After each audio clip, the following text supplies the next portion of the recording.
नारद अब दिन में पड़े न चैन और रात को नींद न आती है।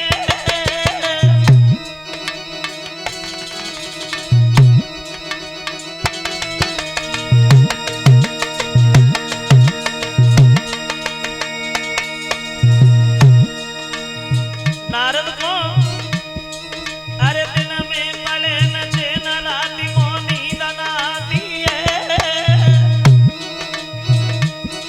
जब देखी नजर उठाई ध्यान में लड़की आती है। रे गरीबों की सदना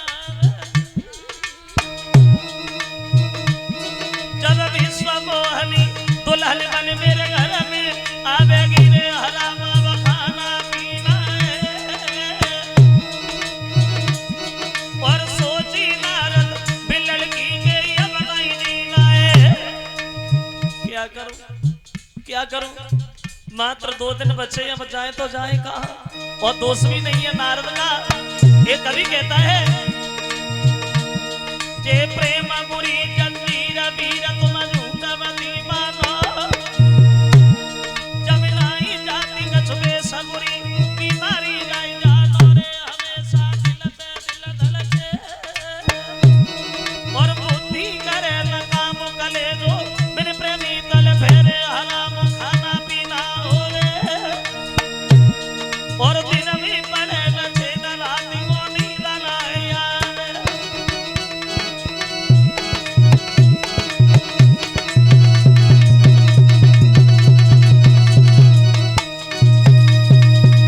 लड़की को देख के नारद बड़े व्याकुल हो रहे। मैं इतना सुंदर नहीं जो लड़की देखते देखते मेरी गर्दन में जयमाला डाले। वो इतना भक्त नहीं है जो मैं तपस्या करके सुंदर बने। मात्र 2 दिन बचे। अब नारद मन में विचार करते चलो भगवान के पास चलेंगे, भगवान से रूप मांगे। फिर नारद ने मन में सोचा चलो भगवान के पास चलोगे तो देर हो जाएगी, चलो भगवान को ही बुला लेते हैं। अब नारद को बहुत जल्दी है। अब ऐसा नहीं भक्तो, अब कोई नहीं सहायक है। और जब नारद ने ये जान लिया तो लाचारी और मजबूरी में कौन नारायण का ध्यान किया।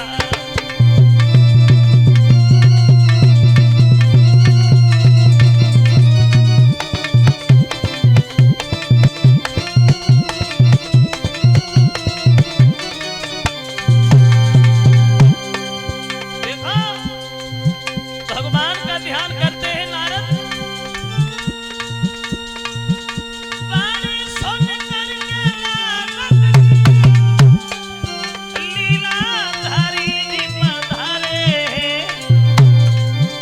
अतिथि नहीं हो करके नारद ने चरण पखारे।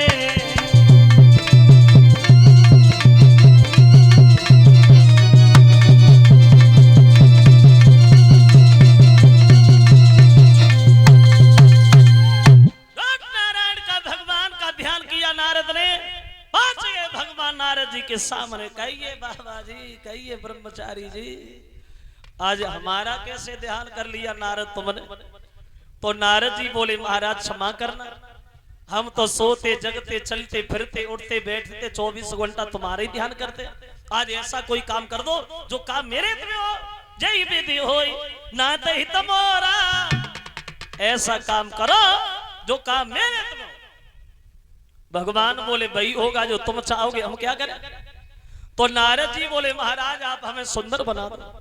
वो इतना सुंदर बना दो, इतना सुंदर बना दो जो भी मेरी ओर देखे वो देखता ही रह जाए। क्या हम सुंदर बनना चाहते हैं। तो भगवान बोले ये कौन सी बड़ी बात है, हम अभी तुम्हें सुंदर बना रहे। अब नारद को भगवान ने सुंदर बनाया, बहुत सुंदर।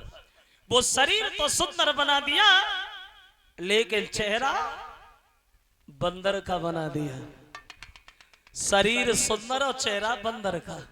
अब तो शरीर को देख देख के नारद बड़े खुश हो रहे हैं। अब तो शादी होगी, जरूर होगी। जैसे ही हम स्वयंवर में जाएंगे लड़की मुझे देखेगी, भागेगी, लोग पकड़ेंगे फिर भी नहीं मानेगी और भाग करके मेरे गर्दन में जयमाला डाल देगी। लोग तरसते रह जाएंगे। नारद शादी करके धीरे से निकल जाएंगे। हमें क्या करना। अब शरीर दिखाई दे रहा, चेहरा दिखाई नहीं दे रहा, बंदर का चेहरा लिए हुए चले नारद। पहुंच गए जहां राजकुमार बैठे अपने अपने आसन पे। सबसे ऊंचे से सिंहासन पे नारद विराजमान हुए। ऊंचे से सिंहासन पे लोग हमें ही देखे कि सुंदर कितने हैं। शंकर जी के दो गढ़ घूम रहे थे दरबार में ब्राह्मण बन। जैसे नारद की तरफ देखा तो नारद को देख करके एक दूसरे से बातें करने लगे, भैया आज नारद बड़े सुंदर दिखाई दे रहे हैं। अब तो नारद को और ज्यादा घमंड, खड़े हो गए, देखो हमें देखो। तब तक बह लड़की विश्व मोहनी जयमाला लेकर के दरबार में प्रवेश करी गई। देखो वो विश्व मोहनी जो है तो जयमाला कर में लिए हुए, और जब विश्व मोहनी आई है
काजे फिर करने लगी लखाई है।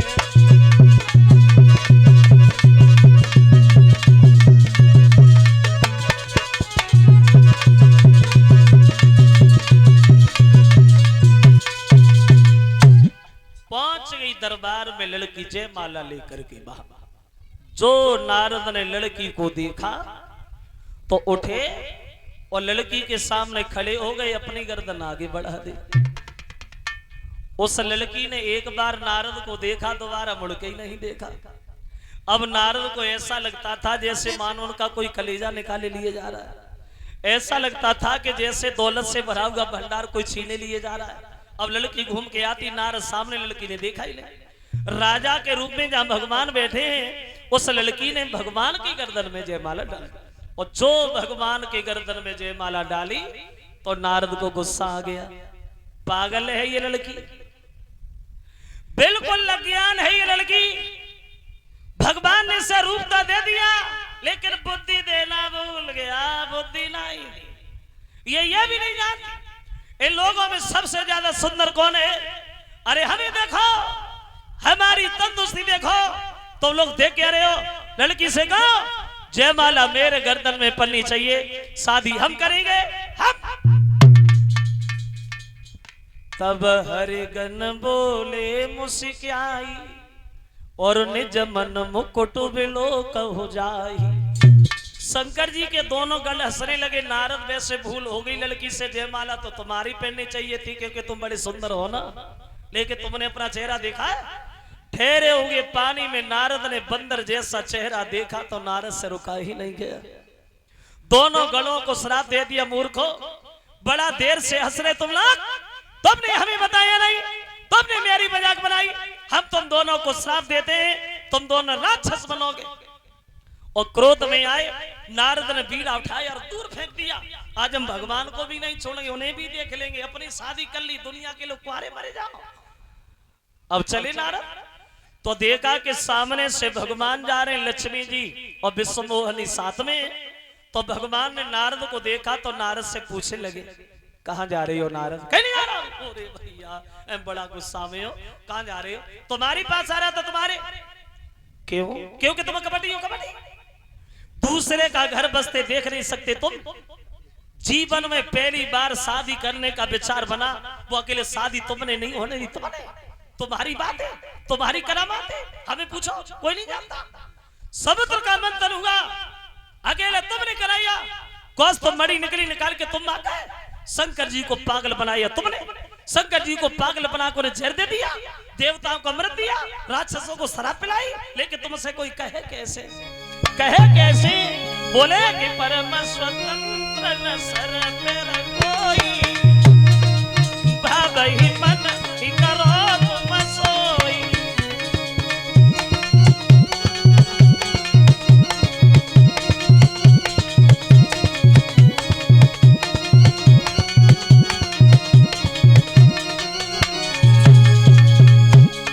बोले परम स्वतंत्र न सर पर कोई, और भावहि मन ही करो तुम सोई, भावहि मन ही।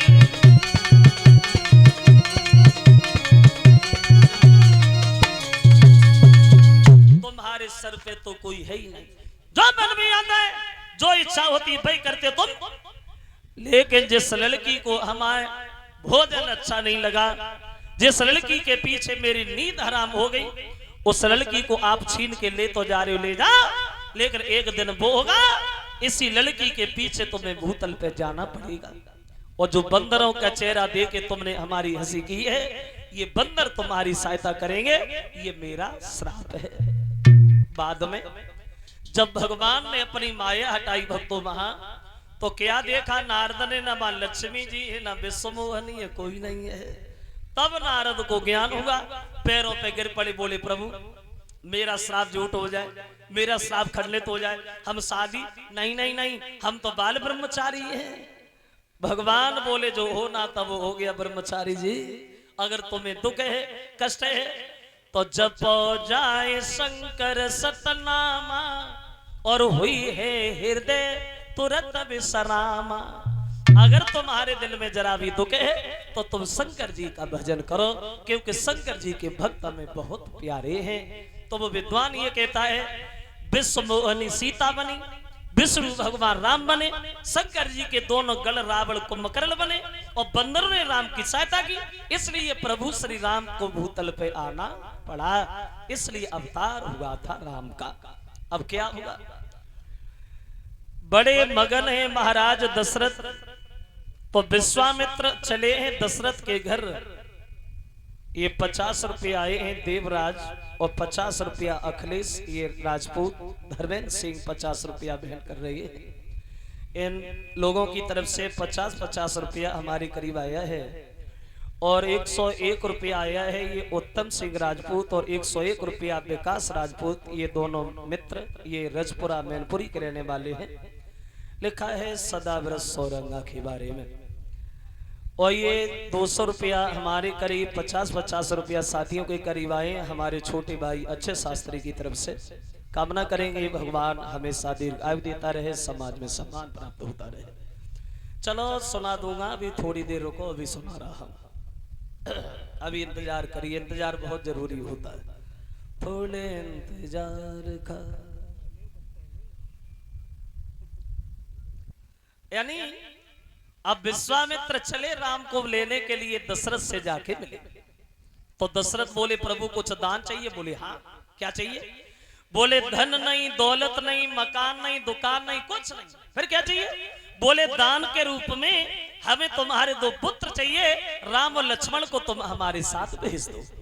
तो दशरथ कहने लगे महाराज सुनो, अगर तुम चाहते हो तो पूरी अयोध्या का राज्य आप ले जाओ, जितनी भी दौलत मेरे घर में पड़ी है पूरी दौलत आप ले जाओ, लेकर राम लक्ष्मण को ना मांगो महाराज, क्योंकि तुम्हें नहीं पता कि मेरे जीवन के दोनों, बोले कि मेरे जीवन के दोनों, अरे सहारे न मांगो, अवध मांग लो, अवध मांग लो, राम प्यारे न मांगो, अवध मांग लो। लो।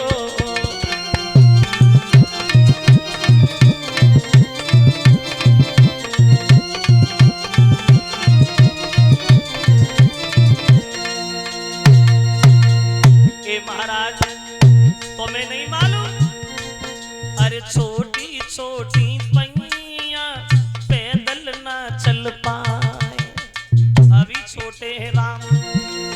अरे छोटी छोटी पैया पैदल ना चल पाए, छोटी नरम कलैया धनवा ना धर पाए।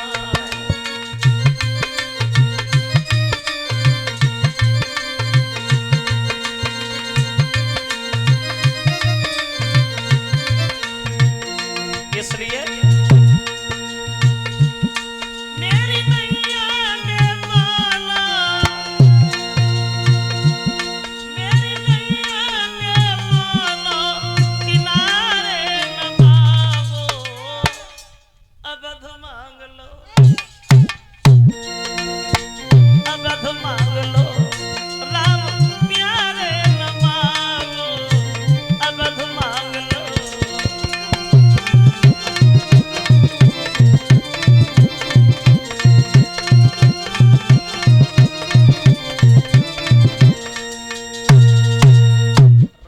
ना मांगो, जो इच्छा हो वो मांगो। तो विश्वामित्र कहते दशरथ पागल, अरे जिन्हें बच्चा समझ रहे हो ये बालक नहीं भगवान, मोह जाल में न पड़ो, आए हैं पृथ्वी का भार हटाने ने जाने दो। तो बार बार समझा करके विश्वामित्र राम लक्ष्मण को लेके चली आई। रास्ता में ताड़िका से भेंट वही, तो जीवन में राम ने पहली बार पहले बाण से उस राक्षसी ताड़िका का वध किया सबसे पहले, और विश्वामित्र का यज्ञ संपन्न कराया आजमगढ़ में, और रहने लगे राम लक्ष्मण आजमगढ़ में। अब देखो अति संक्षेप में बहुत जल्दी में, इधर राम लक्ष्मण आजमगढ़ में रह रहे, और अब इधर देखे जनक के घर में थोड़ी देर। जनक पाठ महिषी जग जानी, और सिया माता के ने जाए बखानी। इन जनक के घर में एक लड़की है जिसका नाम है सीता, और ये सीता जनक से पैदा नहीं बताई गई है, ये सीता जमीन से प्रकट हुई। तो इन सीता ने एक दिन वो काम कर दिया जो दुनिया भर में कोई बहादुर नहीं कर सका। कौन सा काम? बोले इन जनक के घर में भोले बाबा का धनुष रखा था, उस धनुष को सीता ने एक दिन उठा लिया, जो ये दधीच महात्मा की रीढ़ की हड्डी का बना हुआ था, पिना की हड्डी का, जो कभी कोई बहादुर नहीं हिला पाया। बहुत जल्दी। कितना भारी था धनुष?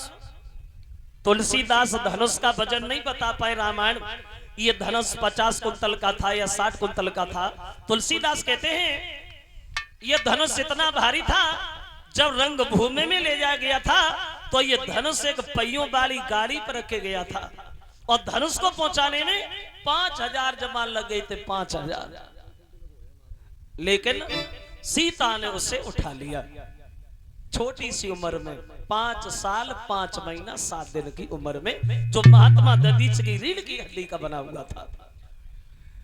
तो जब जनक ने ये देखा तो मन में सोचा, तो अब तो हमें वो काम करना चाहिए जिससे समाज में और कुछ आगे नाम हो, हम उसी से अपनी बेटी का विवाह करेंगे जिस धनुष को तोड़ देगा।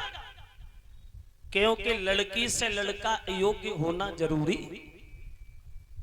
लड़की से लड़का योग्य होना बहुत जरूरी।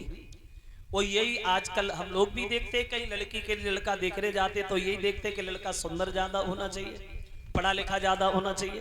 क्योंकि अगर लड़की ज्यादा पढ़ी है लड़का कम पढ़ा है तो बनेगी नहीं, बनेगी नहीं।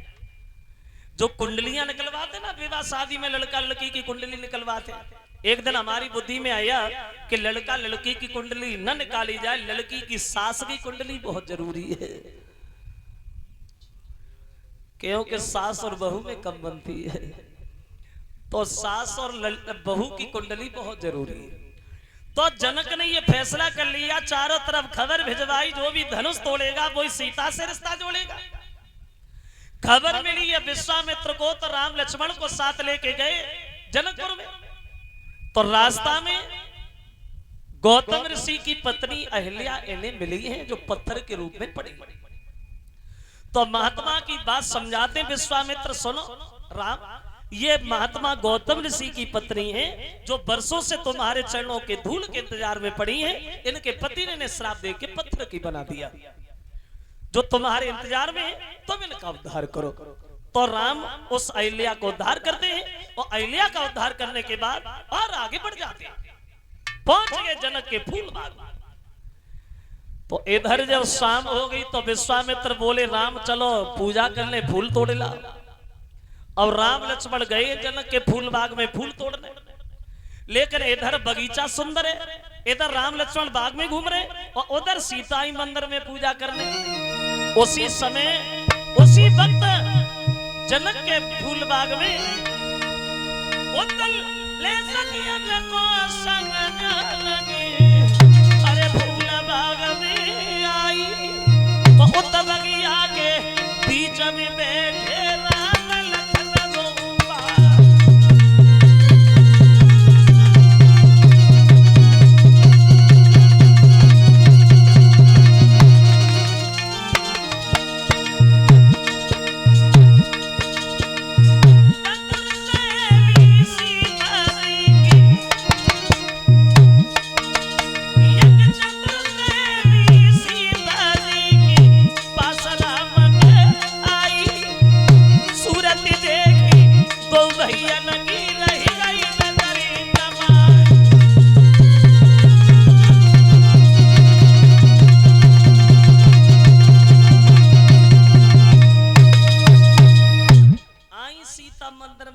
करने। एक लड़की बिछुड़ी गई और जहां राम लक्ष्मण घूम रहे वहां पहुंच गई, और जो राम लक्ष्मण को लड़की ने देखा तो उन्हीं पैर दौड़ी और सीता से जाके बोली, सहेली सीता आज ऐसा लगता है, कैसा लगता है? बोले जहां परसों जो हम आपसे बात कहना चाह रहे हैं ना, सुनो, जिनका हम नाम सुनते आए, कीर्तन गुणगान करते आए, ऐसा लगता है कि वही प्रभु श्री राम आज हमारी बगिया में आए। अब बोली चला गुइया